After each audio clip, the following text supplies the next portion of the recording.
Hola, recuperem els vídeos de matemàtica discreta. Avui us vinc a presentar la resolució del problema del carter xinès utilitzant l'algorisme d'Edmonds. El problema del carter xinès és un problema molt famós a la matemàtica discreta, va ser plantejat el 1962 i l'objectiu o la idea principal és que nosaltres tenim un carter i el carter ha de repartir les cartes per tots i cadascun dels carrers que té assignats, però amb una condició.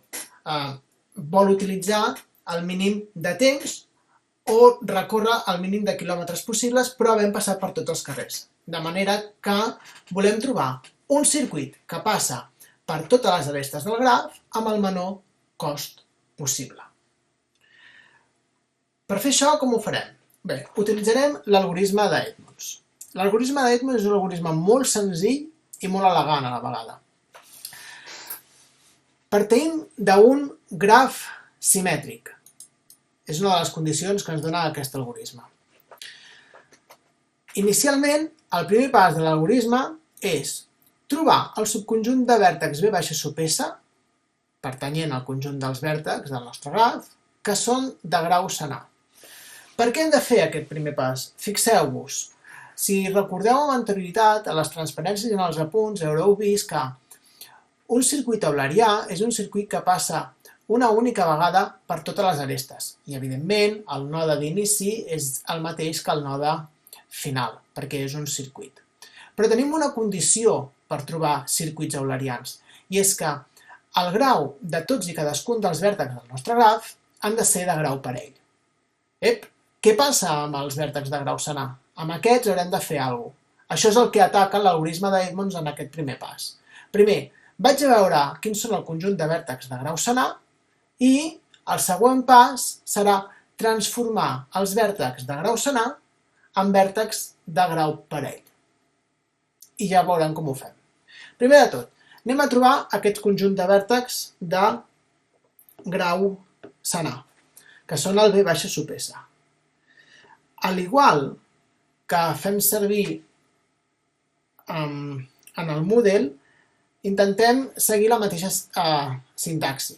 Quan se us demani una selecció de vèrtex o unes arestes, introduïu-los sempre en ordre alfabètic o, si són números, en ordre creixent. És molt més senzill així, tant per corregir com per nosaltres anar resolent. Per exemple, comencem. El vèrtex etiquetat amb una A és de grau senar? No, no el podem posar. El vèrtex B, sí, té grau 3, de grau senar, el vèrtex C també, el vèrtex D també i l'E també. Molt bé, aquests són vèrtex de grau senar. Evidentment, el número de vèrtex de grau senar ha de ser parell, o 2, o 4, o 6, o 8, o cap, està clar. Si el cardinal d'aquest conjunt de vèrtex és senar, ja us heu equivocat. D'acord? Molt important. Sempre el conjunt de vèrtex de grau senar haurà de ser un número parell. Si no, no podrem tenir un graf. Molt bé. Quina és la idea? La idea, el següent pas ens diu trobar els camins de cost mínim entre cada parella de vèrtex V baixa sub S. I entre parèntesis ens diu Floyd. Recordeu que el Floyd, en un algorisme que vam veure en el capítol 3, us permetia trobar els camins de cost mínim entre totes les parelles de vèrtex del graf. És el que volem fer aquí. Per què volem trobar els camins de cost mínim entre el conjunt de vèrtex de grau senar? Si jo afegeixo un camí de cost mínim que em vagi del nord del vèrtex B al vèrtex C i un altre que em vagi del vèrtex D al vèrtex E, què estarà passant? Com que són camins, s'inicia en el vèrtex B i acaba en el vèrtex C, als dos extrems dels meus camins estic incrementant en una unitat el grau d'aquests vèrtex. Per tant, si són vèrtex de grau senar, a l'incrementar-los en una unitat passaran a ser vèrtex de grau parell. Si faig el mateix amb els D i E, en aquest punt tindrem tots els conjunts de vèrtex del meu graf que seran de grau parell i podré trobar un circuit eulerià, que és un circuit que passa per totes les arestes del graf. I és el que m'interessa. Molt bé. Doncs anem a resoldre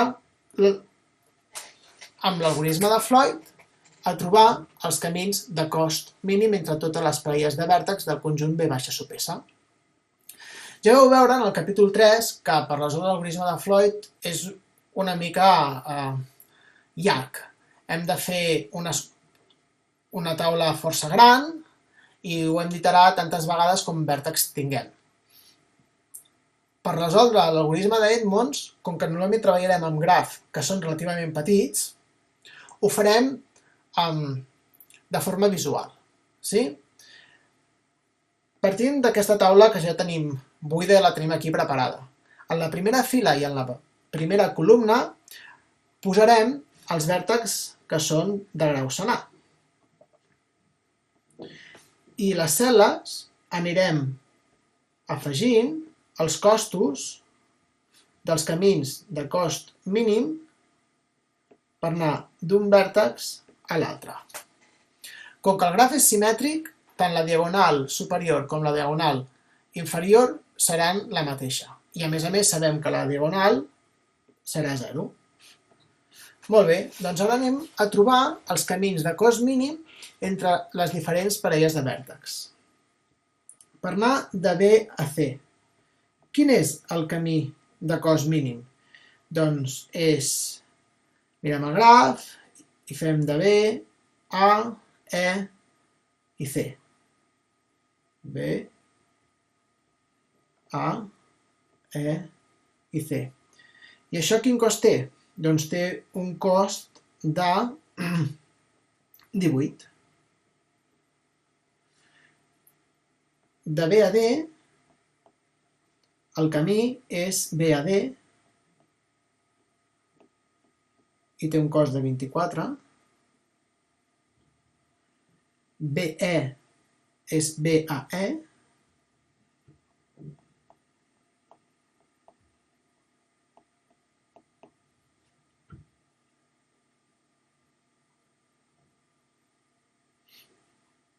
I té un cost de 11.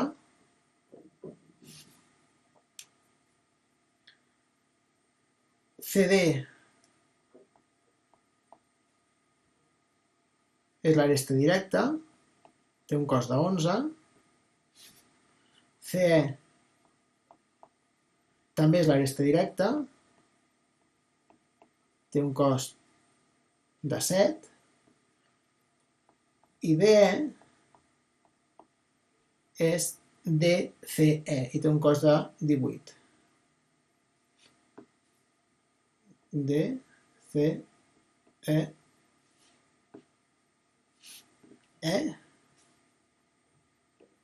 amb un cost de 18. Molt bé, ara, quins aparellaments puc fer? Està clar que si jo aparello el BC, és a dir, afegeixo el camí que em va del vèrtex B al vèrtex C, l'altra única possibilitat que tinc és trobar un camí, utilitzar el camí de D a E. Això m'incrementa el cost en quantes unitats? Doncs BC és 18 i DE és 18, en 36 unitats. L'altra possibilitat que tinc és de B a D més de C a E. De B a D són 24 i de C a E són 7, que això ens dona un total de 31 unitats al cost.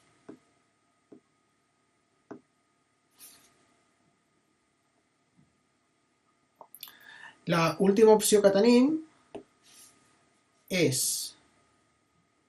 BE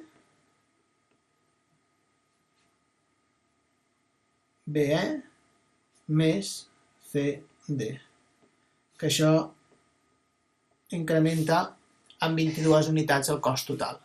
Evidentment que si nosaltres hem d'afegir camins, els que voldrem fer és afegir els camins de cost mínim, perquè hem de minimitzar el cost total, de manera que els camins que duplicarem són els que incrementen en 22 unitats el nostre cos. Doncs anem a incrementar, com diu aquí, diu seleccioneu els b baixes sub 2 dividit entre 2, és a dir, en aquest cas, dos camins, perquè el cardinal de b baixa sub s és 4 dividit 2, dos camins que unien 2 a 2, els vèrtexs b baixa sub s amb cost total mínim, ja els hem seleccionat, són aquests d'aquí, és el cost total mínim, i dupliqueu a G, que és el nostre graf inicial, les arestes d'aquests camins. Al duplicar a G aquestes arestes, obtindrem un nou graf, que es dirà un G sub S. Molt bé, doncs anem a duplicar les arestes dels camins BE i CD. BE és BAE,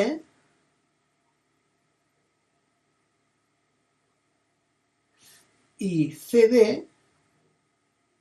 és l'aresta directa. I ara ens diu a l'últim pas, diu, apliqueu l'algoritme de Helmholtz sobre G sub S i construïu un circuit eulerià. Vosaltres ja heu vist com aplicar l'algoritme de Helmholtz en els apunts i en les transparències que us hem i en els vídeos que us hem linkat en el campus virtual i veieu que és molt senzill, no? Doncs anem a trobar un circuit eulerià amb el nou graf G sub S, que és aquest d'aquí. Partim d'un vèrtex qualsevol, per exemple l'A, i comencem. D'A anem a B. Tatxem l'aresta. De B anem a C. Tatxem l'aresta. De C a D. Tornem a C. De C, per exemple, podem anar a E. El camí, el circuit que estic trobant ara, pot ser qualsevol, perquè al final acabarem passant per totes les arestes,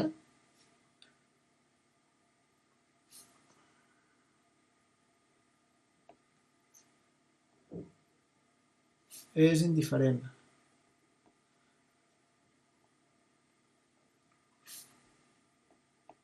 Bé, de D ens anem cap a F. De F pugem a A. De A baixem a E i ja tornem a A. Molt bé. Quin és el cost total d'aquest circuit eulerià?